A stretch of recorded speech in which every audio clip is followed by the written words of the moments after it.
Hello, I'm Bert Oliver, and welcome to Bowie News and Views. And co-host, co-anchor, and now friend, John Rouse, former editor of the Bowie Blade News, will introduce our guest. Okay. I think your third assertion, you might have held back a bit there. This is the first time that I've been outnumbered on this show by two conservatives. And today we have I figure we're even. Today we have Mike McArdle, who is well known to the community. He is an inveterate letter writer to the Bowie Blade News when his ire is raised.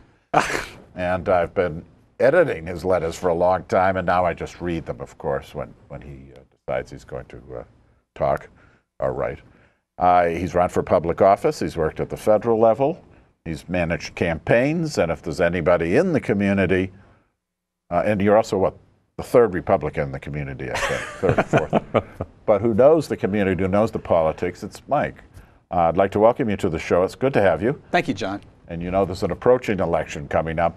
But what I'd like to do first is give us a little background on what you've been doing for the past years, starting with when you first ran for office here in Bowie. Oh, starting then? My life started when I did that? Yeah. Your public life.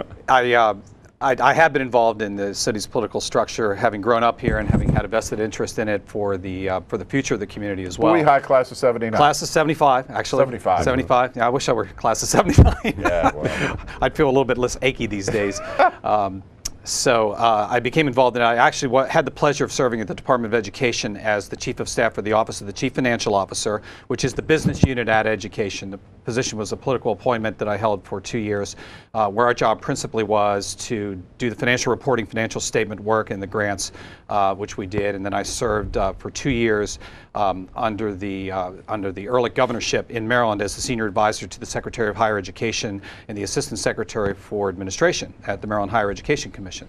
So I've now evolved into a third life, which is being able to comment on matters political without having to be as involved at this time as I was then.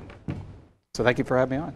Glad to have you, pleasure. Michael. It's a pleasure. And I've known Michael a long time. We lived in the same neighborhood for a long time as you were becoming better known, and I was getting... Are you still in Levittown, Bowie? I sure am. I live in Yorktown, as a matter of fact. Moved uptown, across the tracks. Okay. From Meadowbrook. I never made it down to Bert's house when I first moved in. I remember getting my spider bike out and riding on the street when it was mud and there was straw everywhere the first day. And I only made it down around about 10 houses from Bert on Memphis Lane because they had 3 kids my age, Tommy, Ronnie, and Johnny Murtha. So I never quite made it all the way around that corner to meet Bert's kids until we were all probably about junior high school or high school age. Sure. I spent so much time just about 10 houses up from him, which sort of happened in Bowie a lot. Happened a lot, and I really first met Mike in a political campaign. What political campaign was that? Audrey Scott's special congressional election versus Tenny Hoyer. That was quite a few years ago. Well, of course, John. You see, well, you know with the paper, you were there 35 years. I remember the first day you were here, see, and that's nice to remember. I'm surprised you can remember that far back. That's good. And I've noticed through the years, you know, just how the editor is.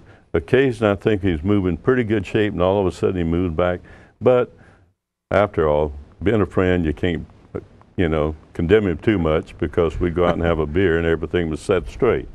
That's first where I met John, as a matter of fact, too, at the Audrey Scott primary victory night at her headquarters. And we Republicans don't have that many victories to celebrate. No, certainly on primary night, we can certainly celebrate. And I think that's where I first met John, as a matter of fact. Right. See, it was a long time ago. And of course, one of the busiest guys in the campaign, I must say, was Mike McArdle. I mean, busy, so he got so exhausted. Energetic. He was energetic. Ambitious, not the word. No. Okay. I did the phone bank for that election, which is always an interesting set of responsibilities, to be able to grab people in and set them down and make a few more phone calls after they said, Audrey Scott for Congress for the 600th time.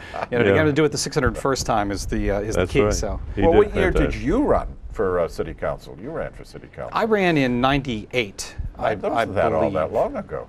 That was a while back. And I ran against the inveterate Jack Jenkins, who was pretty popular in the community, but I had a message that I wanted to get out, and I had considered at that time possibly not running for that particular office, maybe looking at the next office, but reason prevailed on me, and I knew I would be able to get my message out because Jenkins was a popular incumbent, which I did and felt good about. So that was my first foray into signing your name on the ballot, which I must say was much different than working for someone else, where it's not quite the same. Absolutely. And you know, that brings us to the local politics. Right now, a lot of people not even aware that we've got an election coming up this year. It's for appalling. city offices. That's You do realize there's an election coming up in about 7 weeks. I think I just realized it. Since the council and its infinite wisdom realigned the election, city election date, I think that caused some confusion a couple of years ago. It did. And some of us haven't been able to fight our way out of that, having other things and other irons in the fire. But it's been really abysmal, the lack of awareness, and it starts with the reporting. Unfortunately, at no level do we seem to now have the reporting of city issues that predates the city election cycle, to the extent that people are aware there are folks who are lining up behind issues, which is the beginning part of a candidacy, to be able to associate with issues. I think it's a shame, and we've commented on it. By this point, the candidates at least should start having profiles in the paper. There should have been coverage. There are people coming out to challenge. I've never heard of them, of course, but nevertheless, there are a few out there. You remember what the reporting was like back 10, 12 years ago. Even back 3 or 4 years ago. It's just totally different. And I don't think the community is being served properly with that kind of bad Well, I think coverage. the vigorous reporting that we had, particularly with the Blade News during your stewardship there at the paper, was significant. All candidates complained that they weren't getting a fair shake, whether they were endorsed, not endorsed, whether they were subject of a particularly lively and active commentary or not. But the fact is, it raised awareness and consciousness in the community that there was a city election, that it did matter, that issues were important to people and mattered to their lives. And I think you mentioned on one of your shows that I found interesting, you used to have beer busts in the backyard. Yes. You know, and it started out as a social type of presence in Bowie. But I believe over the years it grew well beyond that, and that's part of the reason why we've been such a successful community. We evolved from that. Now, some of us would like to have a more intimate type of election back to that day, and it's certainly good to reminisce about that. We're beyond that now as the largest municipality in the county and one of the largest in the state. However, there needs to be a sense, though, that issues are local. They matter to people in their households, whether they're in Levitt, Bowie, or whether they're in the newer communities, and that's the part that we've lost. And we need to regain it quickly. There's not much time before the city election to recapture this. How do you think we can do that?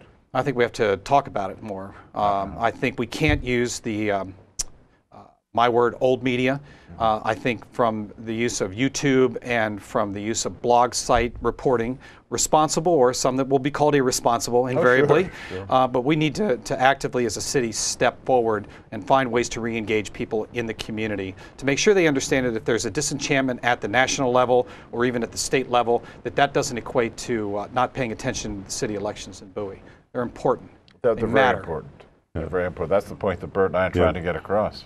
And I think that great timing here to have Michael here, and with his levels of connections in the past, then made the same comment there that we've been talking about. Local, everything begins local. And if you have what you can't just accept and be satisfied with the status quo. No. In the way of council people, we in Bowie do not have a term limit situation. So it's a matter of popularity. And I know good candidates are trying to get the word out that are on the council, but there should be some challenges, and I appreciate that a great deal when I see someone step forward. Legitimate challenges. Legitimate. Yeah. John, and like you said, when Michael filed for city council, he went to work. Yeah. I mean, he was known. It was a tough situation because it was an incumbent, as I remember, and that happens, and a lot of people. There's a lot of change in the community now, and we wonder if the incumbency is as important now as it was back then, and whether there's a possibility greater for challengers. Now, our incumbents probably don't appreciate me mentioning that, but I think in the Actually, our incumbents should feel pleased to even have their names mentioned. yeah. A couple of them have told me that they've been going from door to door already. They actually are, the more dedicated ones, and people are saying, "Huh? What election? What are you talking about?" Right. Literally.